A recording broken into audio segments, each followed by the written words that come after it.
Somos muchos los que pensamos que el actual sistema sanitario debe cambiar. Y en este vídeo quiero compartir contigo qué es la humanización de los centros de salud y por qué es necesaria su implementación.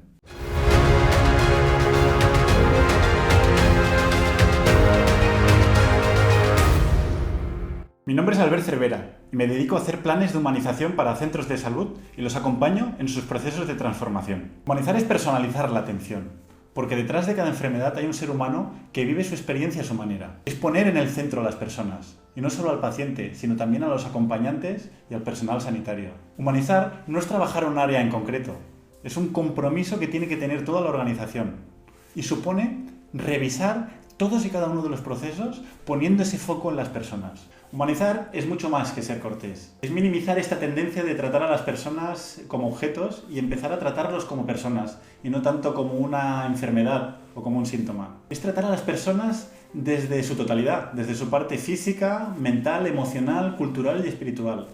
Y esto supone abandonar las relaciones de tipo funcional a unas relaciones del tipo personal.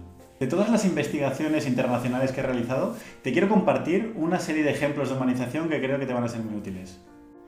Cada vez hay más evidencia científica que el pacificar y hacer entornos más amigables ayudan a bajar los niveles de ansiedad y de estrés.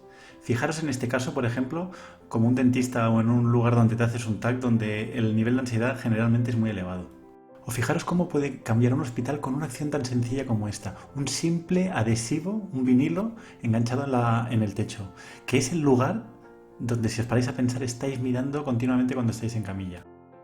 O fijaros en este estudio que se hizo en Londres, en una residencia de mayores, donde solo proyectando naturaleza en el techo, en una persona que no podía moverse de la cama, bajaron sus niveles de ansiedad y sus ataques de pánico. Se pueden crear jardines de rehabilitación en el exterior o, por ejemplo, utilizar las azoteas de los hospitales para crear también jardines de estimulación y de relajación. Iniciativas que favorecen el descanso de los pacientes durante la noche a través de la minimización de ruidos y la iluminación adecuada. Favorecer el descanso de los acompañantes, ya sea con un sofá-cama en la habitación o incluso con asociaciones que se hacen con hoteles de alrededor. En hospitales infantiles se han hecho muchos avances. En la izquierda podéis ver un proyecto de Australia muy ambicioso donde los niños podían cambiar la luz de su propia habitación. Y en la derecha, con una simple gráfica, veis cómo se puede transformar totalmente y hacer más amigable un espacio para los niños. Proyectos con cámaras en neonatos donde los padres pueden controlar a través de las cámaras la evolución de sus hijos. La realidad virtual tiene muchos usos en el tratamiento del dolor. Y este ejemplo me encanta en un centro de Brasil, cómo la utilizan para vacunar a los niños y que se convierta en una experiencia agradable para ellos. Check-ins online, y así podemos evitar la burocracia en la visita con el médico, o plataformas que ayudan a recoger la opinión de los pacientes, o aplicaciones que te ayudan a saber cuánto tiempo te queda para tu próxima visita y así reducir el estrés. Se puede complementar con muchas actividades de entretenimiento que se han demostrado que mejoran el bienestar, como la musicoterapia y también la terapia asistida con animales.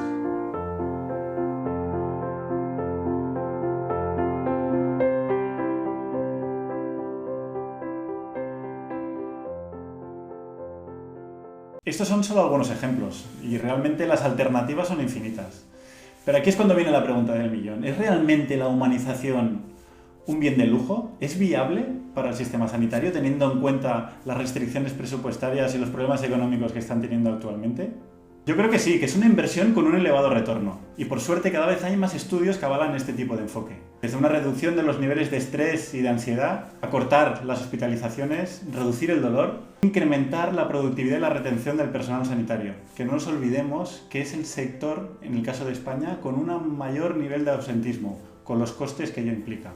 Y por otro lado, sí que creo que es fácil implantar la humanización en el sistema sanitario, pero siempre y cuando se desarrolle un plan de humanización que sea honesto, sostenible, muy enfocado a la acción y alejándonos de estos planes teóricos, que tengamos muy en cuenta las complejidades del sector sanitario, pero que también cojamos de otros sectores algunas acciones y avances que se han demostrado que funcionan y las podamos implantar aquí. Y esto me lleva hasta el final de este vídeo porque es que si no me podría tirar mucho rato aquí hablando. Lo que hemos demostrado es que la humanización tiene un impacto muy elevado y muchos beneficios en las personas, y por otro lado que es factible, es algo viable tanto económicamente como a nivel operativo, no es una utopía, y pocas acciones pueden tener un impacto muy grande en las personas.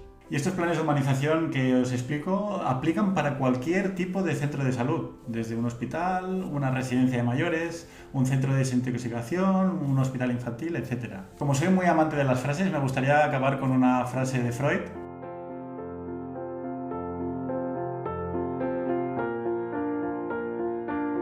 Muchas gracias por tu atención. Ánimo, porque todos nos merecemos una asistencia sanitaria centrada en las personas.